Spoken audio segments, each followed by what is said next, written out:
একটা ঘরে 4টা মোমবাতি জ্বলছিল। 4টা মোমবাতির ভিতরে প্রথমটার নাম ছিল শান্তি, দ্বিতীয়টার নাম ছিল বিশ্বাস, তৃতীয়টার নাম ছিল ভালোবাসা, আর চতুর্থটার নাম ছিল আশা। তো জ্বলতে জ্বলতে হুট করে শান্তির যে মোমবাতিটা ছিল সেটা নিভে গেল। এখন বিশ্বাসের মোমবাতিটি বলছে, যেখান থেকে শান্তি চলে গেছে সেখানে বিশ্বাস থেকে আর কোনো লাভ নেই, আমিও নিভে যাব।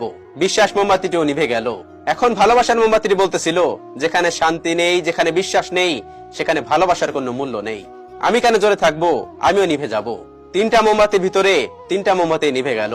বাকি একটা মোমবাতি ছিল, ওই মোমবাতিটির নাম ছিল আশা। কিছুক্ষণ পরে ওই ঘরে একটি ছেলে আসলো।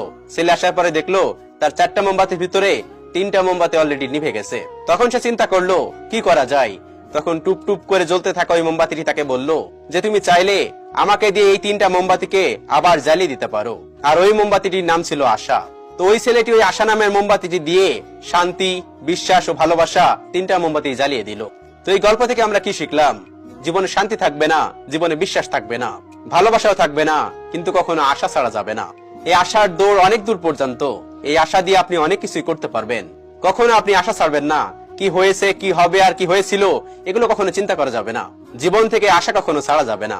আল্লাহ তাআলা আমাদের সকলকে বোঝার তৌফিক দান করুন, আমিন।